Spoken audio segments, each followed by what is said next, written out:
The man secretly drank a large amount of natural water before his meal. Then, he did 100 push-ups. Afterward, he returned to the cafeteria for a hearty meal. When the prison warden came for a routine check, he pretended to cough violently. The next second, he vomited at the warden's feet. Several prison guards quickly rushed him to the medical room. After a series of checks, the nurse told him he just needed to rest for a while. As he was about to leave, the man suddenly said he needed to go to the bathroom. The nurse had no choice but to send another inmate to accompany him. What she didn't know was that this inmate was his accomplice. Once inside the bathroom, the man quickly discarded the 4 bottle in the trash, then took out the tools he had prepared to pry open the cabinet door in the wall. He then returned the cabinet door to its original state. The other side of the wall led to a tool room. The two men placed the prepared wooden frame under the car, hiding inside it. This way, they could avoid the guard's mirror search. When the car reached the gas station, they secretly removed the door panel and jumped out. They then made their way to the blue sports car waiting outside, and just like that, they successfully escaped. But this was only the first step of their plan. Meanwhile, inside the prison, their accomplices began causing trouble. As the alarm bells rang,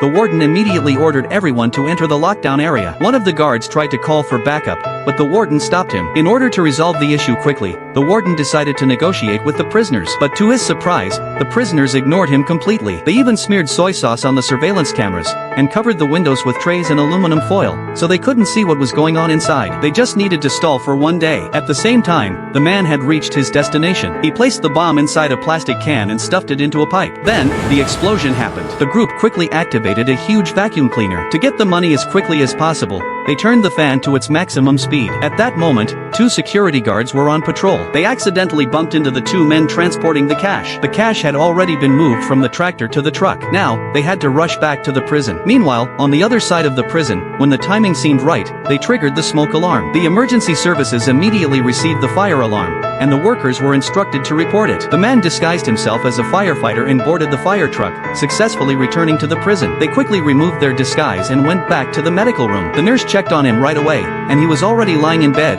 having changed into different clothes. This gave him a perfect alibi when the police came to collect evidence. That evening, the news reported an anonymous tip-off about a truck full of cash found at a gas station. This left the man deeply confused.